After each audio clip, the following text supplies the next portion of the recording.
akan menyampaikan praktik baik yang sudah Bu Rita lakukan dan akan dipresentasikan.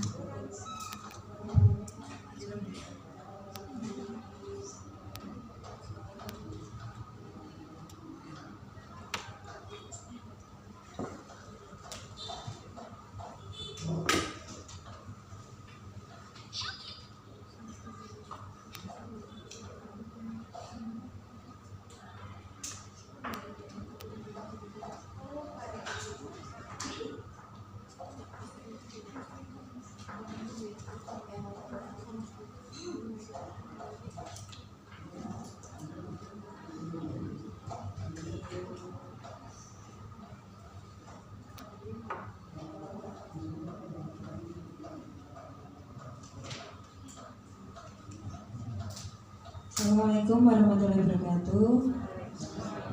Bu Andre sama Bu Hasti, boleh nggak saya tidak bercerita tapi menyepil video, karena nanti saya materinya ini ada hubungan dengan video tersebut. Seperti itu boleh? Boleh ya Bu? Ya. Terima kasih. Maksimal 20 menit ya. Oke, nggak sampai Presentasinya. Tapi aja diguyu ya Bapak Ibu ya. Nah ini volumenya masuk belum ya? Belum, itu pakainya kecil banget anu pendek sekali. Volumenya apanya? Di sananya pendek kabel. Pendek sekali.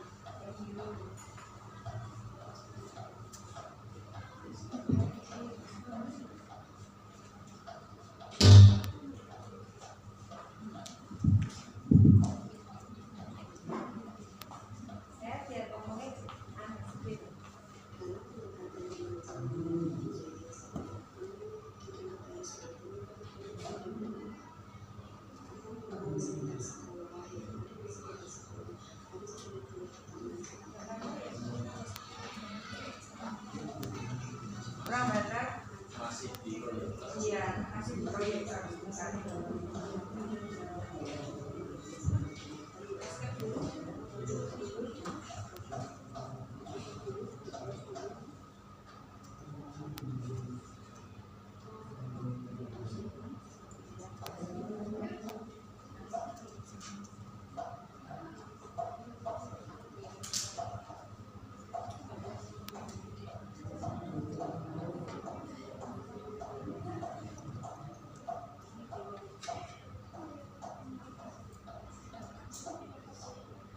Dapat berkolaborasi dengan teman atau juga dengan pendidikan.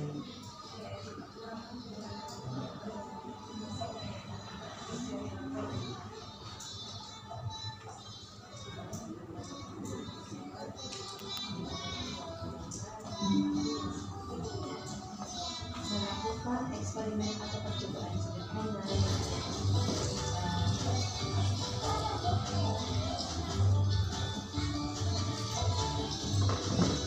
Mengaplikasikan kegiatan yang ada di sekolah dengan dipraktekkan di rumah dengan bantuan orang tua, dengan kerjasama dengan orang tua.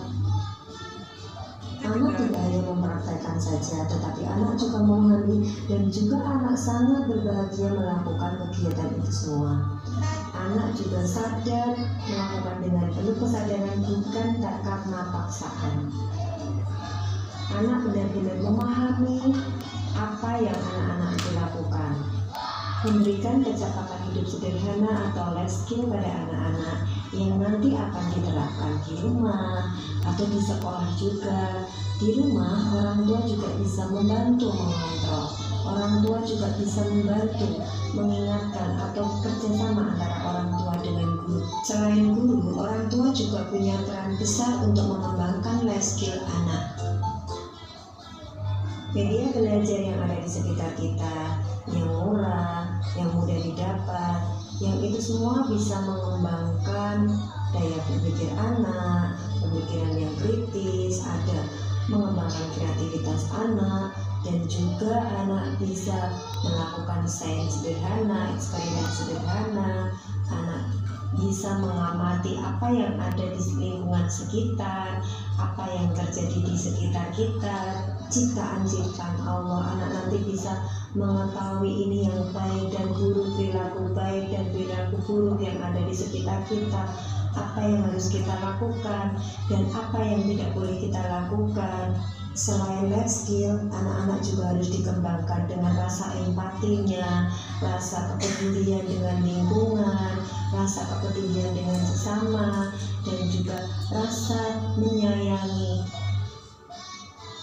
Kerjasama dengan orang lain, dengan orang tua, pihak-pihak terkait, dengan guru lain sangat membantu untuk proses perkembangan anak. Anak diajak untuk benar-benar mengaplikasikan, anak-anak benar-benar memahami dan mengaplikasikan apa yang sudah didapat. Anak bangga akan hasil karya sendiri dan juga anak menghargai hasil karya teman. Anak mampu bekerja dengan kelompok.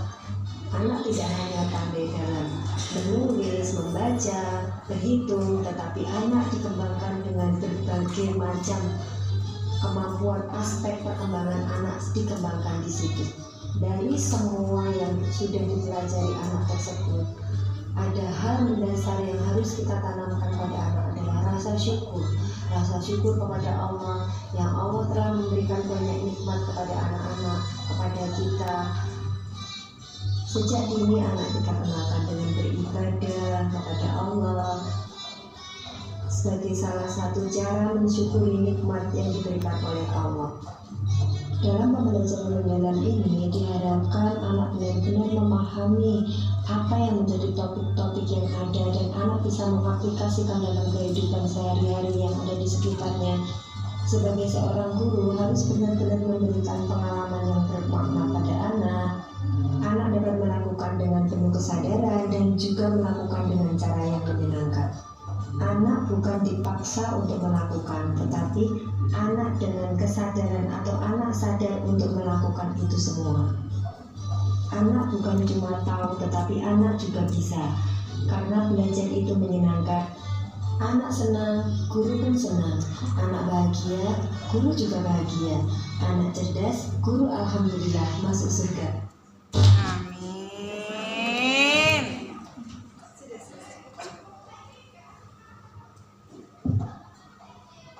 Mohon maaf ya Bapak Ibu, saya menampilkan sedikit video. Jadi saya ceritakan di sini, saya nggak membacakan tulisan saya ini. Intinya kalau di TK, kalau di tempat saya itu bahwa pembelajaran mendalam ini memang kita mulai sejak kita diklat ini.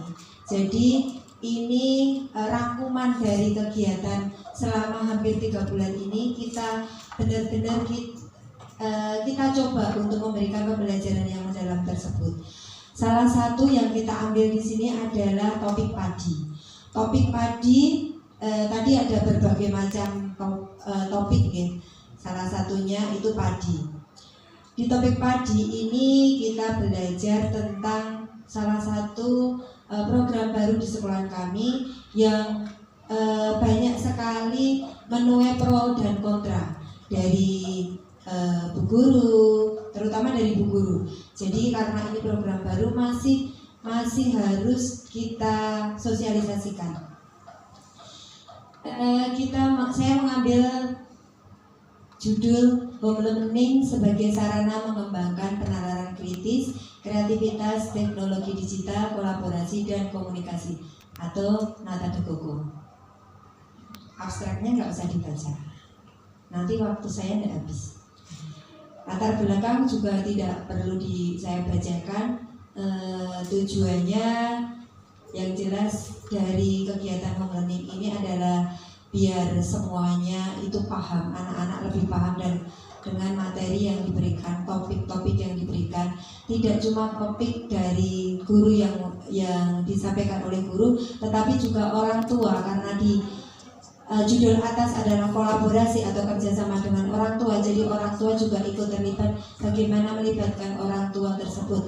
Tidak cuma dengan orang tua tetapi juga dengan guru partner. Karena di TK di tempat kami ada 2 guru, saya dengan partner saya, teman saya, dan teman saya kan memang belum ikut diklat, jadi memang harus memberikan pemahaman tidak cuma dengan teman saya, partner teman saya, tetapi dengan satu rombel atau mungkin di sekolah kami harus memberikan pemahaman apa itu home learning, apa itu kolaborasi dengan orang tua, seperti itu. Menjalin kerjasama dengan orang tua, jelas memberikan materi kepada anak yang lebih mendalam, dan juga menjadikan guru lebih inovatif, kreatif, itu jelas. Yang diharapkan anak lebih paham dengan materi atau topik yang disajikan, terjalin kerjasama dengan orang tua atau dengan guru paguyuban kelas, guru lebih kreatif dan inovatif. Nah, ini langsung di sini aja.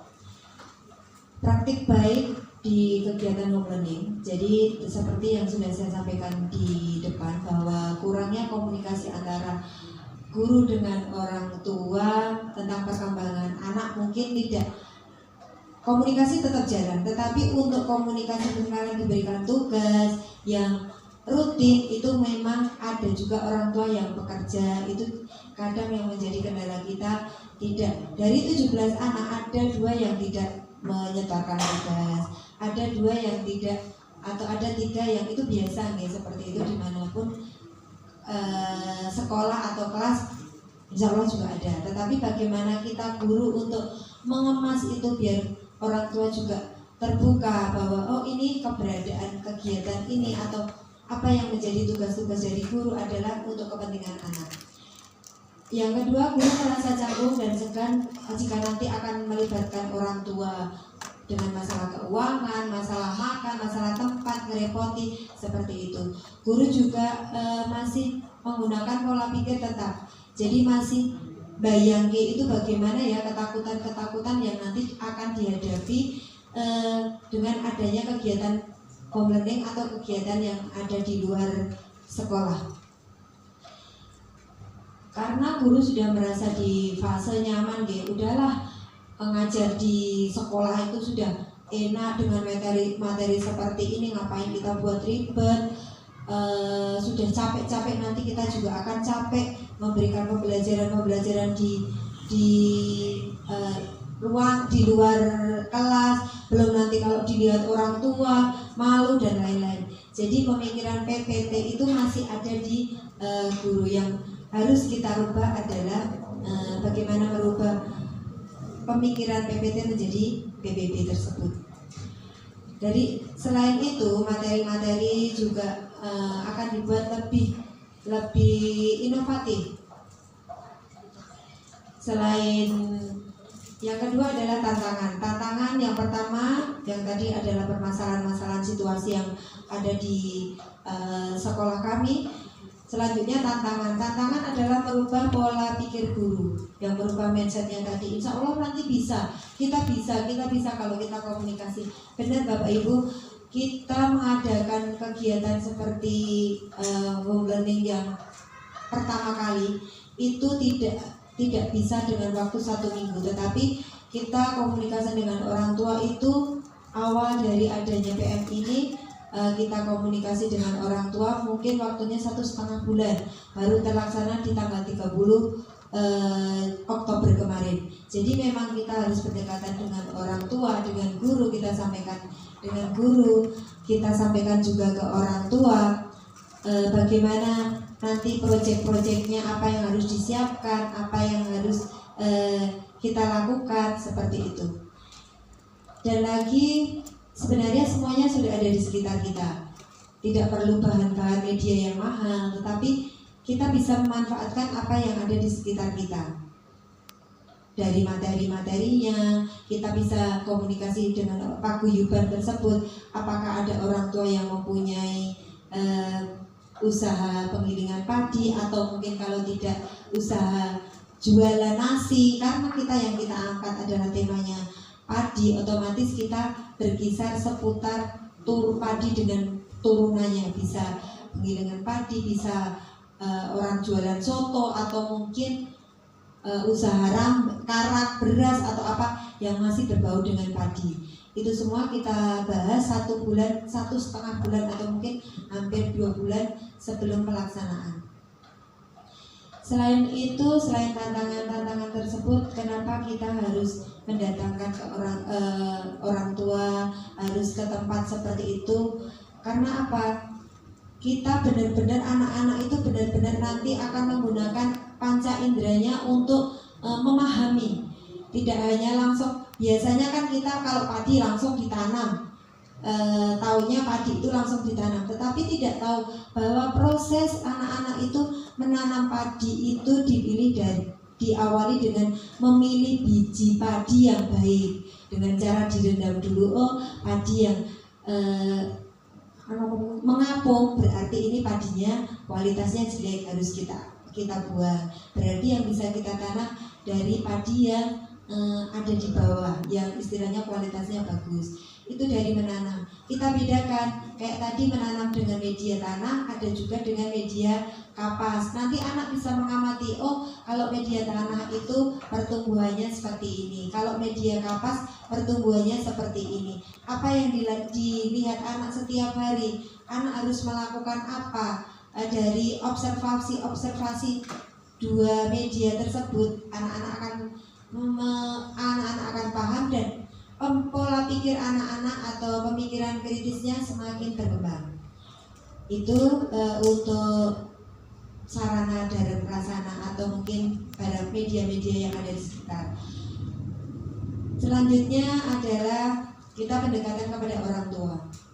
Pendekatan kepada orang tua dengan cara tadi kita menghubungi ketua paguyuban, kita jelaskan tujuannya, kita jelaskan apa manfaatnya untuk anak-anak, apa manfaatnya untuk orang tua, dan alhamdulillah orang tua benar-benar merespon itu semua, dan orang tua mendukung apa yang menjadi program-program dari sekolah.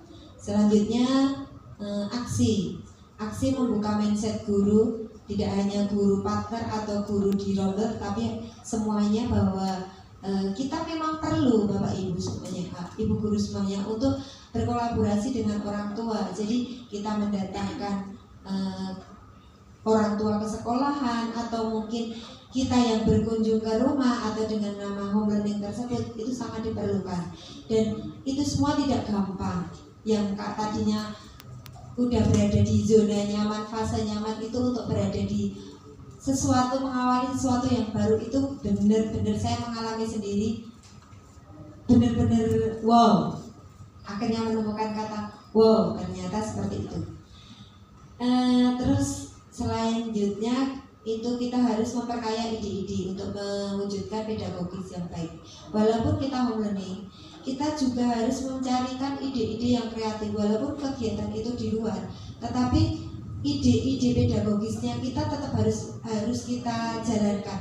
Contohnya kemarin kita di home learning itu kita ada kegiatan anak-anak orang tua kebetulan punya penggilingan padi, tetapi kita tidak ke penggilingannya, tidak ke penggilingan padi, tetapi orang tua mendatangkan mesin kombi. Mesin kombi itu saya juga baru tahu hari kemarin itu. Mesin kombi itu mesin pemotong panen itu. Jadi anak-anak itu benar-benar tahu oh caranya. Tapi sebelum anak-anak melihat langsung, anak-anak kita lihatkan dengan YouTube dulu tentang berbagai macam alat-alat yang dipakai petani tersebut.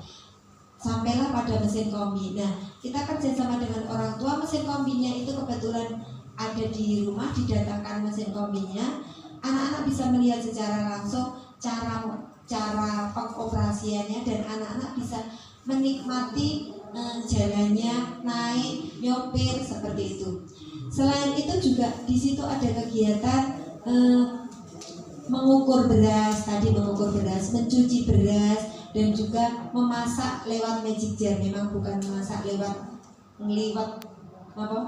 pakai panci, tapi lewat magic jar.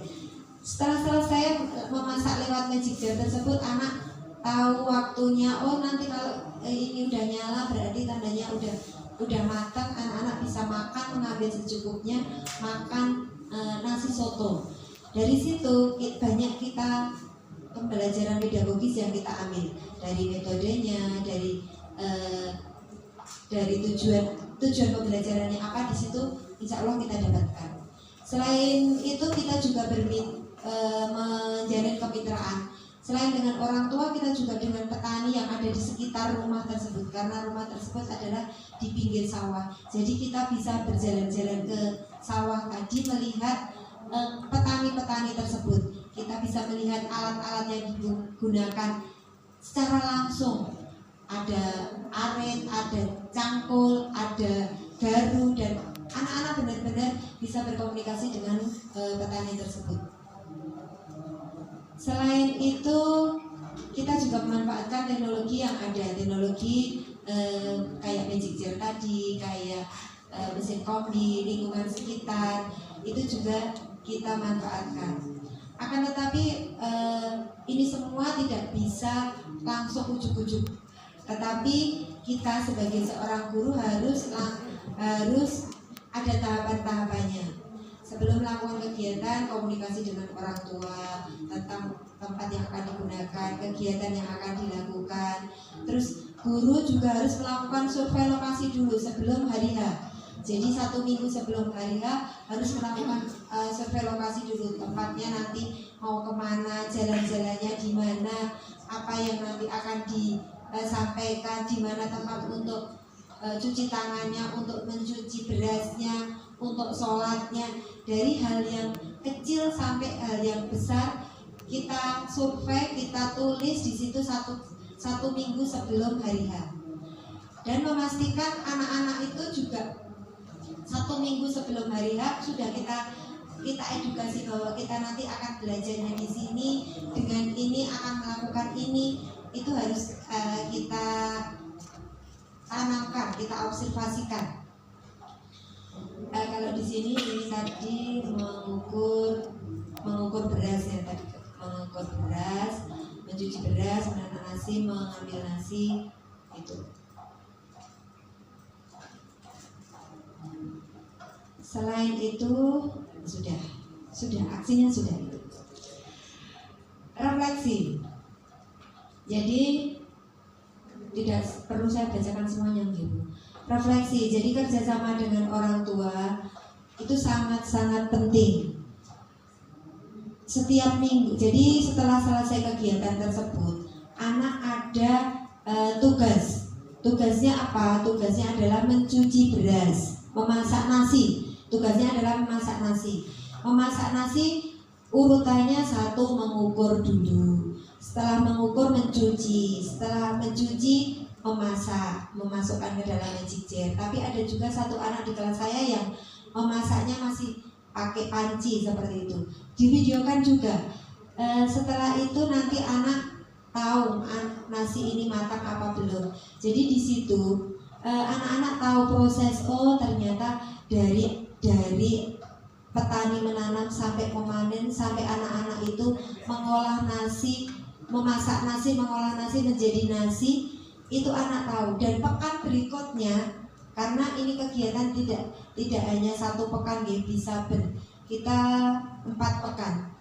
Kegiatan berikutnya kita bisa belajar tentang turunannya beras, olahan beras menjadi apa, jenis-jenis beras, bagian-bagian dari beras yang bisa kita olah, seperti itu. Jadi ide-ide guru memang benar-benar kita dituntut untuk berkembang. Selain itu nanti melihat guru meminta orang tua untuk memvideokan kegiatan tersebut. Nanti video-video itu akan dikirim ke bu guru dan besok paginya anak-anak akan melihat videonya bersama-sama. Dan mereka antusias sekali, mereka akan senang sekali. Oh, aku bisa bu. Itu ekspresi dari anak-anak yang melihat video-videonya dan juga melihat video teman-temannya tersebut. Mereka akan senang sekali dan mereka akan saling mengapresiasi apa yang dilakukan oleh anak-anak temannya. Melihat ini ya, melihat life skill yang sudah dilakukan oleh anak di hadapan teman-teman, membangun lingkungan belajar sekolah yang kondusif dan nyaman, serta memberikan ruang-ruang ide bagi guru, ruang-ruang bagi guru untuk mengeluarkan ide-idenya. Jadi untuk refleksinya memang tidak hanya masalah apa yang di life skillkan hari ini, tapi juga untuk besok terus istilahnya di-upgrade. Komunikasi dengan orang tua, komunikasi dengan partner, komunikasi dengan guru rombel atau mungkin dengan guru di sekolahan, semuanya itu sangat dipentingkan. Itulah kami mengambil praktek baik dengan Nata de Coco tadi. Nata de Coco home learning sebagai sarana mengembangkan, sebenarnya saya mau ambilnya mengembangkan penalaran kritis, kreativitas, teknologi digital, kolaborasi dan komunikasi. Demikian dari saya, kurang lebihnya mohon maaf. Assalamualaikum warahmatullahi wabarakatuh.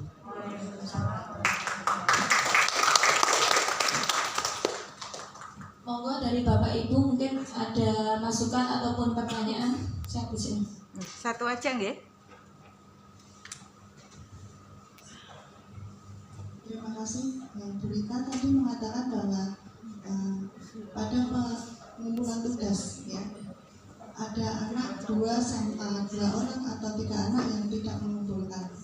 Terus bagaimana cara penilaian tentang anak yang tidak mengumpulkan tugas, dan bagaimana reaksinya orang tua? Apakah ada komunikasi untuk melaporkan bahwa anak kami tidak mengumpulkan tugas, dan bagaimana tanggapan guru?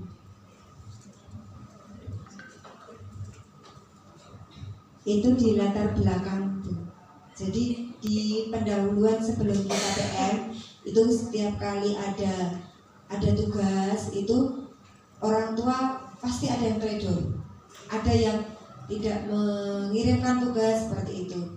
Tapi setelah dengan adanya home learning ini tidak cuma untuk anak, tetapi setelah kegiatan anak-anak ada juga parenting. Jadi kita sambungkan home learning dan parenting.